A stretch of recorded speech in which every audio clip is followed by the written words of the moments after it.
Real Talk, ein weiteres Jahr geht zu Ende, vieles hat sich geändert, unter anderem auch mein Haaransatz. Ich habe immer weniger Haare, rest in peace, Topf. Jetzt steh ich wieder da, der Bus ist weg. In diesem Sinne herzlich willkommen zum letzten Video hier auf dem Hauptkanal in diesem Jahr. Viele Leute machen irgendwie auf Insta ein Recap vom Jahr mit 17.000 Stories. Ich habe mir gedacht, ich setze mich vor die Kamera, laber einfach ein bisschen vor mich hin, erzähle, was ich cool fand dieses Jahr, was ich nicht so cool fand dieses Jahr, was passiert ist, was kommt, was war, dies, das, Ananas, einfach ein bisschen labern. Ich habe das bis jetzt eigentlich immer auf dem Zweikanal gemacht, habe mir aber gedacht, ey, irgendwie habe ich gerade Bock, das auf dem Hauptkanal zu machen, weil die letzten paar Monate oder die letzten Wochen hier auf dem Hauptkanal waren richtig geil, richtig geile Videos. Erstmal vielen Dank für das ganze Feedback zum Wintersong, Monte-Event-Vlog und zum Ski-Vlog mit meinen Homies auf Schweizerdeutsch habe ich extrem viel Feedback bekommen, auch von Leuten, die ich hier so persönlich kenne, die haben gesagt, ey Digga, voll geil, Schweizerdeutsch, dies, das. War auf jeden Fall cool und ja, ich wollte einfach ein bisschen labern, das Jahr geht zu Ende, extrem viel ist passiert, meiner Meinung nach das coolste Jahr, aber auch das mit Abstand anstrengendste Jahr, einerseits von Arbeiten, Reisen. Ich weiß nicht, wie oft ich geflogen bin in diesem Jahr. Es ist wirklich, ich muss wirklich sagen, dass das mit dem Reisen oder mit dem Fliegenfallen ein bisschen bodenlos ist, weil ich habe viele Dresden, Berlin, da muss ich mal nach Hamburg. Als ich noch mit Hannah zusammen war, war ich sehr, sehr oft in Wien. Das heißt, ich bin leider ein bisschen viel geflogen. Sorry an dieser Stelle, ich kompensiere es nicht, weil ja, ich sage es einfach offen und ehrlich, dass ich ein bisschen zu viel geflogen bin. Aber naja, ich bin viel gereist, vieles passiert. Ich habe mir so eine kleine Liste geschrieben. Ich wollte einfach mal durchgehen, einfach mal vorlesen, was in diesem Jahr passiert ist. Einfach mal so ein bisschen, dass ihr wieder ein Recap bekommt, weil es ist extrem viel passiert. Und zwar hat das Jahr angefangen, indem ich in diese Wohnung hier, in meine erste eigene Wohnung umgezogen bin. Und ich bin immer noch hier. Ist eine coole Wohnung. Ich bin umgezogen. Dann kam direkt Kitzbühel mit dem legendären Schneestuhl. Vielleicht wird das nächstes Jahr, also im 2024, wieder passieren.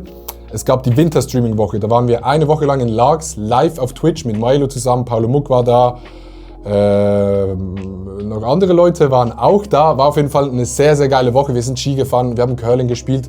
Meiner Meinung nach eines der coolsten Events von diesem Jahr. Schade, dass danach das Streaming so ein bisschen weniger wurde, aber da komme ich nachher noch dazu, wie das mit Streaming aussieht. Dann hatten wir mein Top 1 Event von diesem Jahr. Das habe ich den Leuten auch schon gesagt, die dabei waren. Und zwar ist das die No Food Challenge im März oder April. Ich bin mir nicht ganz sicher, wann das war, aber auf jeden Fall die No Food Challenge von Trimax in Hamburg, wo wir eine Woche lang nichts gegessen haben. Meiner Meinung nach das coolste Event, weil es irgendwie etwas war, was neu war.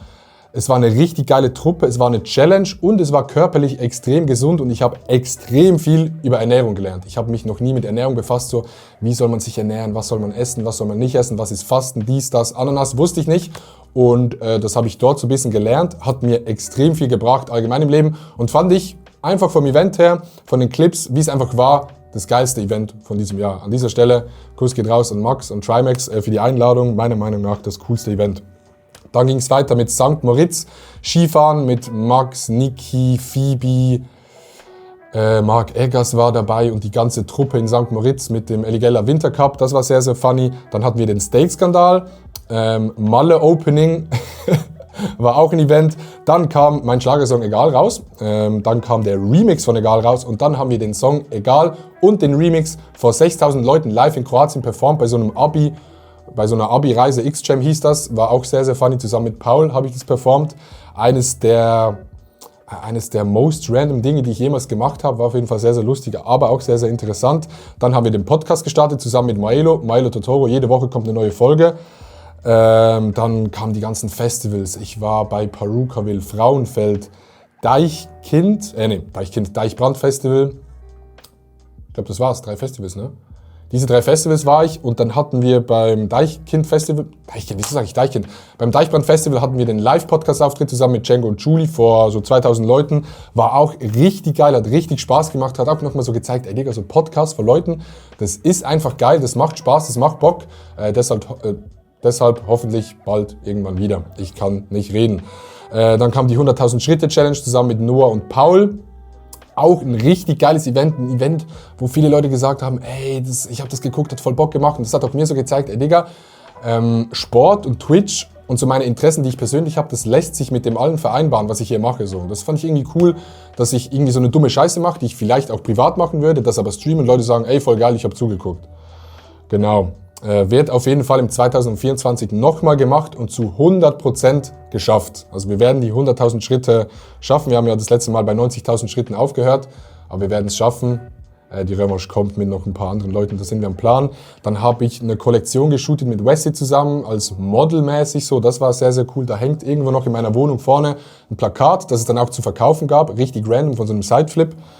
Das war random, aber cool. Dann in Barcelona mit Spotify, richtig geiler Trip. Oktoberfest mit Paul und Paul, also Paul Muck und Paul Frege, mit Jonathan und der ganzen anderen Crew aus München.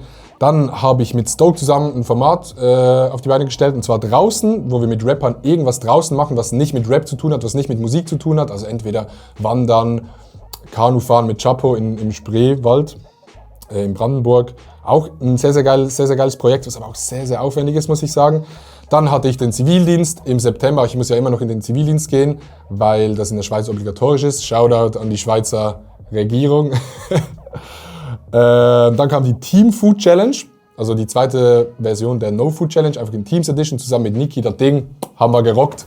Meine Freunde hier hinten. Hier hinten ist die Urkunde von der ersten Challenge und hier ist der Gewinnerpokal der Team Food Challenge zusammen mit Niki. Affengeiles Projekt auch gewesen. Fast so geil wie die erste No Food Challenge. Nicht ganz so geil, aber ich würde sagen, kommt sehr, sehr nah ran.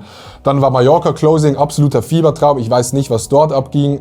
Ich habe da, glaube ich, gar nicht so viel gezeigt online. Das war auf jeden Fall ein absoluter Fiebertraum. War einfach richtig lustig mit den ganzen Homies, mit dieser ganzen Gruppe, die wir so übers Jahr gebildet haben, in Mallorca zu sein. Und wenn ich von dieser Gruppe rede, dann rede ich von Mark Eggers, Noah, Emily, Niki, Max, Leon, der Kameramann von den Allerjudsten, und viele, Lisa Küppers und extrem viele Leute, die immer noch dazukommen, dabei sind. Einfach eine richtig geile Truppe. Wir haben immer eine gute Zeit und Mallorca Closing war auf jeden Fall so der Peak dieser ganzen Gruppe, auch wenn es relativ asozial war.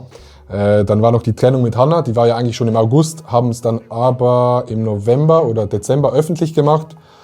Und ganz viele weitere Events, wie zum Beispiel Gameball, Royal, das Monte-Event, viele kleine Sachen. Ich habe leider nicht mehr alles im Kopf, aber insgesamt sehr, sehr viele Sachen passiert, sehr, sehr viele Events. Deshalb erstmal Dank an alle Leute, die mich immer einladen und sagen, ey, komm mal vorbei. Ich glaube, es ist einfach immer eine coole Stimmung. Und vielleicht fragt man sich dann auch, oder aus eurer Sicht, ey Digga Adi, du bist so viel unterwegs, ich weiß nie, wo du bist irgendwo in Deutschland, irgendwo in der Schweiz, bla bla bla. Das ist auch eine berechtigte Frage, wieso mache ich das? Und ich habe das auch vor ein paar Tagen mit Maelo besprochen. Und zwar kann man sich das so vorstellen. Ich wohne hier in Basel, also in der Schweiz, im Norden der Schweiz. Hier bin ich aufgewachsen, hier komme ich her, hier sind meine Real-Life-Freunde, meine Homies, Shoutout an Yoshi und Sandro, die Besten. Und hier mache ich so mein Ding. Aber wenn ich hier bin, bin ich relativ alleine. Das heißt, ich mache entweder TikToks, ich stream, wenn ich streamen würde, ich mache Sport, ich gehe raus und mache so mein Ding hier, was extrem geil ist, weil ich kann mich, gerade so wenn ich meine größten Projekte mache, kann ich mich am besten konzentrieren, wenn ich alleine bin, wenn ich zu Hause bin, wenn ich hier einfach mein Ding mache, dann funktioniert das.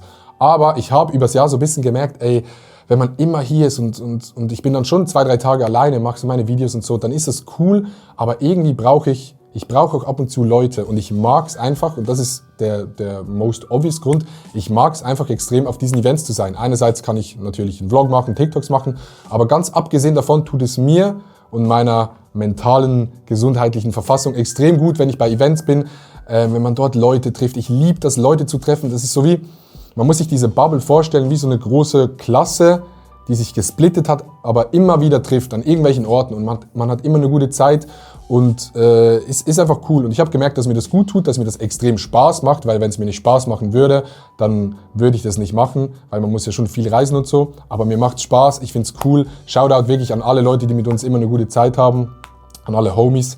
Wirklich sehr, sehr cool. Genau, das ist so der Main-Grund. By the way, vergesst, bei den Sachen habe ich noch den Wintersong, der vor ein paar Wochen rausgekommen ist. Vielen Dank für das Feedback dazu auch. Habe ich das schon gesagt im Video? Ich bin durch den Wind. Weihnachten ist durch, Silvester kommt, ich bin durch den Wind. Aber ja, das ist so grob das mit dieser Gruppe. Und man hat über dieses Jahr einfach auch Leute kennengelernt, weil ich glaube, online sieht man dann immer so, jo, man chillt zusammen oder so. Und natürlich gibt es auch viele Freundschaften, die nur so auf, wie sagt man dem, ich will jetzt mal ganz grob sagen, Berufsbasis sind. Also wenn man halt den gleichen Job macht, Videos zusammen machen kann. Aber es gibt auch Leute, die ich mit zu meinen closesten Freunden zählen würde. Und ich habe nicht viele close Freunde. Da zählen Yoshi und Sandro hier in Basel dazu. Und dann Maelo obviously. Und dann würde ich sagen Niki und Paul. Deshalb wollte ich noch an Niki und Paul ein großes Shoutout geben für alles, was wir in diesem Jahr erlebt haben, was wir gemacht haben, wie viel wir gedreht haben, gefeiert haben, Projekte oder Projekte, die noch kommen, wie das Darts-Event jetzt am 4. Januar bei mir auf Twitch. Ein sehr, sehr geiles Event. Ja, ich wollte einfach mal Danke sagen. Das sind wirklich Leute, die mir ans Herz gewachsen sind. Nicht Creator-Freunde, sondern wirklich Homies. Wir haben extrem viel geredet. Wir haben oft gechillt, ohne irgendwas zu machen. Und das ist einfach nur geil. Und danke dafür, wollte ich sagen. Genau. Also alles in allem für mich ein Jahr, wo extrem viel passiert ist, das mir extrem viel Spaß gemacht hat, wo viel passiert ist, aber einiges auch zu kurz gekommen ist, wie zum Beispiel eben Streaming oder ab und zu YouTube oder der Zweitkanal. Und das ist so ein Punkt, wo ich jetzt fürs neue Jahr so ein bisschen gucken will, in welche Richtung will ich, weil ich bin so ein Mensch, ich arbeite schon sehr von Jahr zu Jahr, das heißt so dieses Silvester oder so diese Phase, ja, Weihnachten, Neujahr, Silvester ist für mich schon so ein kleiner Break, wo ich mir auch mal Zeit nehme, in mich reingehe, ein bisschen überlege, was will ich machen, wo will ich hin. Und da stellt sich für mich so ein bisschen die Frage, ich weiß nicht, wie man das von außen mitbekommt, aber ich würde mich als Creator bezeichnen, der alles macht. Mit alles meine ich, ab und zu streamt, TikTok macht, Reels macht, Snapchat macht, Insta macht, YouTube macht, einen Podcast macht, ab und zu Musik macht, an Events ist. Also ich mache extrem viel, aber das heißt, man macht auch nicht etwas so richtig krass. Und das vermisse ich irgendwie, weil ich ja früher mit YouTube angefangen habe und dann war YouTube das Ding. Jede Woche kam ein YouTube-Video, dieses YouTube-Video musste kommen und das war so sein Fokus. Und jetzt hat man halt so viele kleinere Fokusse, wenn man das so sagt, und nicht ein Ding, wo man drauf arbeitet. Und da geht es für mich darum, dass ich so ein bisschen herausfinde, in welche Richtung will ich gehen. Will ich jetzt komplett YouTube, Twitch machen oder will ich, sage ich, ey Digga, komm, ich bleibe bei diesem Shortform-Content, bei TikTok oder und all dem Stuff.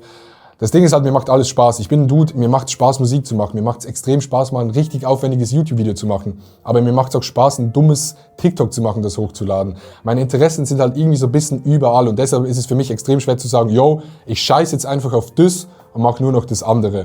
Und was meiner Meinung nach in diesem Jahr viel zu kurz gekommen ist, ist Streaming. Das liegt natürlich einerseits daran, dass ich viel unterwegs bin, aber auch einfach so ein bisschen die Energie fehlte mäßig. Wenn du den ganzen Tag Videos machst und dann am Abend noch streamen musst, dann ist es für den Kopf nicht so geil. Und ich habe halt so gemerkt, dass ich dann immer gestreamt habe, yo, das ist irgendwie ein bisschen mehr Belastung, als dass ich es jetzt geil finde. Deshalb habe ich es sein lassen. Wir hatten dann die 100.000 Schritte Challenge und die Streaming-Woche, die big waren. Aber zwischendrin war es mit Streaming immer so lala-mäßig.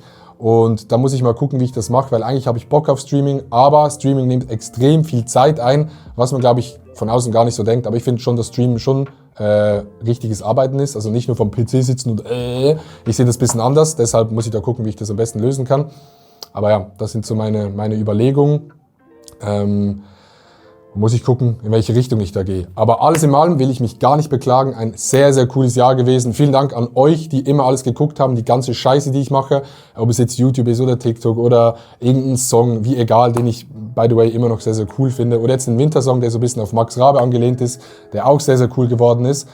Ich wollte Danke sagen, dass ihr das alles konsumiert und in euren Kopf reinsteckt. Ich probiere einfach Content zu machen, den Leute gucken können, ohne vielleicht viel zu überlegen. Das muss nicht immer tiefgründig sein, das muss nicht immer eine Message haben. Das kann einfach mal dumm und stumpf sein. Und wenn das Leute unterhält, dann finde ich das cool, weil ich selber mag es auch, solche Art von Content zu konsumieren.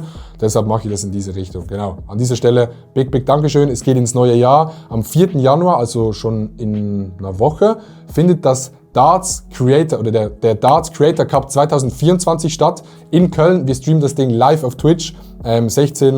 16 Creator, da mache ich noch ein separates Video auf dem Zweikanal, wo ich so ein bisschen erkläre, wie das Ganze abläuft, was passiert, wer dabei ist. Guckt auf jeden Fall beim Zweikanal vorbei. Und ja, dann findet das Event statt. Es kommt im Januar oder Ende Januar noch ein neuer Song, der in eine ganz andere, wirklich in eine ganz andere Richtung geht, aber sehr, ich sag mal so, deep und emotional geworden ist. Genau. Also ja, in diesem Sinne, vielen Dank für das ganze Jahr, was alles passiert ist. Wir sehen uns auf der anderen Seite. Habt einen guten Rutsch und fickt euch. Tschüss. Jetzt steh ich wieder da, der Bus ist weg. Hab ich dich gekannt oder sind wir uns doch nur fremd? Warum bin ich der Grund? Und wenn ich nicht mehr weiter weiß, mich mein Herz in Teile reißt, kommst du tust mir gut.